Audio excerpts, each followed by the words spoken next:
आधार. अमावस्येची रात्र होती. बाहेर वादळी पावसाने थेमानं घातलं होतं. त्या काड्या कुट्ट अंधारात कल्पिता निघाली होती. पाय वाटेवरच्या कच्च्या रस्त्यावर दगडाला ठेचाळत तिची पावलं रक्तबंबाळ झाली होती. कशीबशी ती त्या डोंगराच्या कडेला येऊन पोहोचली. खाली खोल दरी होती. तिने आकाशाकडे पाहिलं. देवाला दोन्ही हात जोडले आणि ती उडी घेणार एवढ्यातच तिला कोणीतरी मागे खेचले. एका दणकट हाताने तिला सावरले. तिने त्याचा हाताला झटका दिला. तो ओरडला तशी ती घाबरली. तिचा एक पाय दरीचा कपारीवरचा दगडाचा फटीत अडकला. त्याने तिला जोरात ओढलं आणि नकळत ती त्याचा बाहुपाशात विसावली. क्षणभरात तिने स्वतःला त्याच्या मिठीतून सोडवलं. तिचा अश्रूंचा बाम फुटला, पण त्याने बोटांनी तिच्या गालावर ओघळणारे अश्रू अलगद टिपले.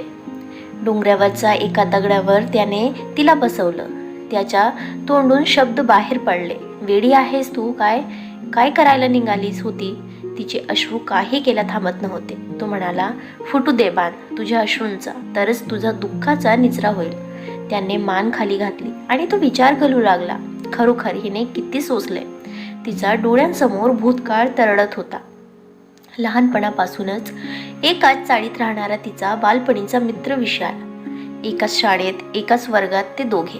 तसे दोघेही अभ्यासात हुशार. BSc पदवीपर्यंत दोघे बरोबरच होते. तिला पुढे शिकण्याची इच्छा होती, पण घरात वडीलधाऱ्या मंडळीसमोर तिचं काही चालत नाही. तिचं चुलत मामाने एका श्रीमंत बापाचा मुलाचं स्थळ तिच्यासाठी आणलं आणि अधिक तपास न करता घाईघाईने तिचं लग्न उरकण्यात आलं. तिचा नवरा महेश तसा दिसायला चांगला होता, पण श्रीमंत बापाचा लाडवलेला एकुलता एक मुलगा असल्याने घराबाहेरच तो जास्त राहत होता.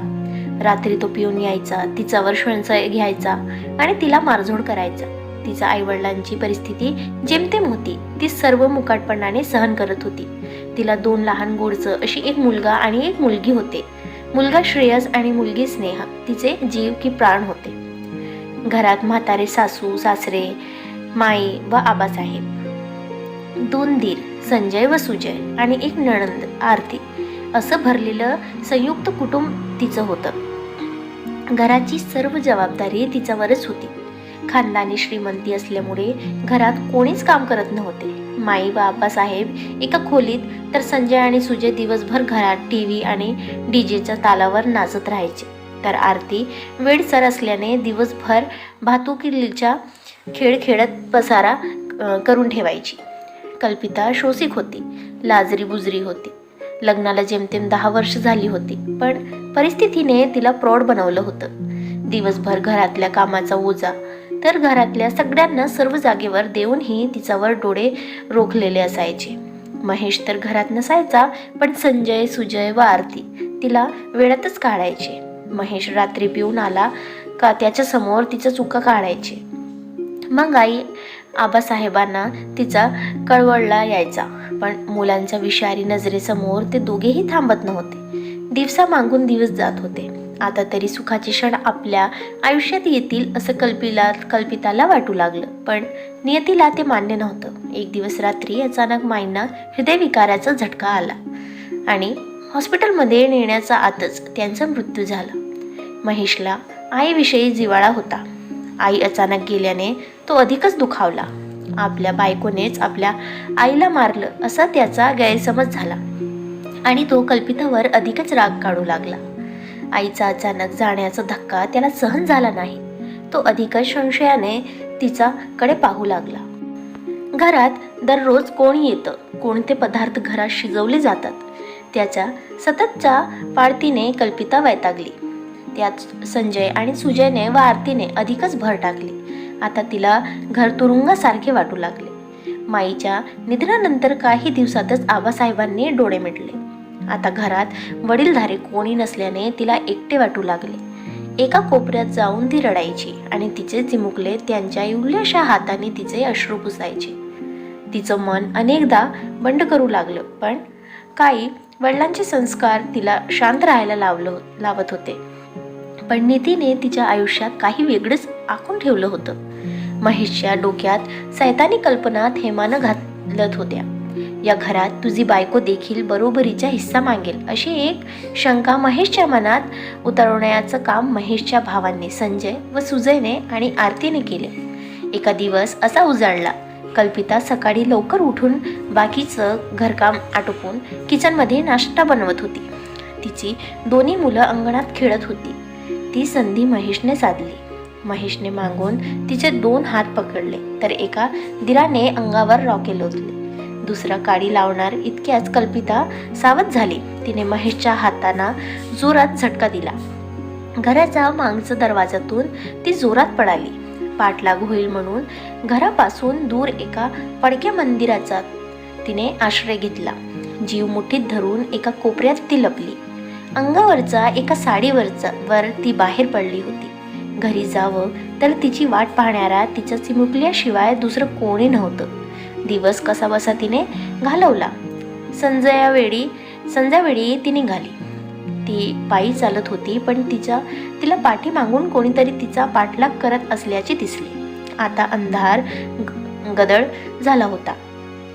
कोपऱ्यावरचा खांबाला लटकलेल्या दिव्याच्या अंधाराने ती पायवट चालवत होती. तिच्या मागून पाठलाग करणारी व्यक्ती तिच्या जवळ पोहोचली. तो महेश होता. त्याने तिचा हात धरला आणि तिला तो म्हणाला, चल घरी. ती म्हणाली, सोडा मला. तिच्या विनवणीकडे त्याने लक्ष दिलं नाही. त्याने जोरात तिचा हात पिळला. मग मात्र ती चिडली. तिने त्याचा हाताला जोरात चावा घेतला. महेशचा हात रक्तबंबाळ झाला होता. कल्पिताने अंधाराचा फायदा घेतला व ती पळत सुटली. गावाबाहेरचा खोल दरीकडे तिने मनाशी निश्चय केलेला होता. ती उडी घेणार. तेव्हा मजबूत हाताने तिला मागे ओढलं आणि सावरलं. ते हात विशालचे होते. विशालने तिला समजावलं की तुला जगायचं आहे तुझ्या छोट्याशा मुलांसाठी. तो समजावत असताना तिची नजर न कळत त्याच्या नजरेला भिडली. त्या नजरेत तिला दिसला त्याग आणि प्रेम यांचा संयम. विशालच्या रूपात तिला मिळाला होता मैत्रीचा आधार. पदवीपर्यंत शिक्षण घेताना ते दोघे बऱ्याच वेळेला अभ्यासाच्या निमित्ताने एकत्र यायचे. पण फक्त मैत्री एवढंच दोघांच्याही मनात होतं. अचानक कल्पिताचं लग्न ठरलं आणि झालंही. त्यावेळी मात्र विशालला हुरहुर वाटू लागली होती. तो एकाकी पडला. पण अनेक चांगले स्थळ येऊन देखील त्याने लग्न केलं नाही. आज अचानक गावाबाहेरचा डोंगराकडे फिरायला जात असताना त्याला कल्पिता भेटली. भेदरलेल्या अवस्थेत. तिला वाचवता आलं याच समाधान त्याचं चेहऱ्यावर होतं. पण डोळ्यात मात्र निस्वार्थी भाव होता, मैत्रीचा. त्याने तिचा हात धरला आणि ते दोघं निघाले एका वेगळ्या पाऊल वाटेकडे, जिथे थोड्या अंतरावरच श्रेयस आणि स्नेहा तिची वाट पाहत होती. विशालने श्रेयस व स्नेहाला जवळ घेतलं. कल्पिताने विशालकडे पाहिले. दोघांची नजर एक झाली. ती लाजली. विशालने मुलांसह तिला जवळ घेतलं. एका चौकोनी कुटुंबाला विशालचा आधार मिळाला होता. मित्रांनो, तुम्हाला ही कथा कशी वाटली कमेंट करून नक्की सांगा. आणि व्हिडिओ आवडल्यास लाईक शेअर करायला विसरू नका. आणि अशी छान छान कथासाठी चॅनलला सबस्क्राईब नक्की करा. आणि अशी छान छान हिंदी स्टोरी पाहण्यासाठी माझ्या चॅनल चित्राज स्टोरीला सबस्क्राईब नक्की करा. धन्यवाद.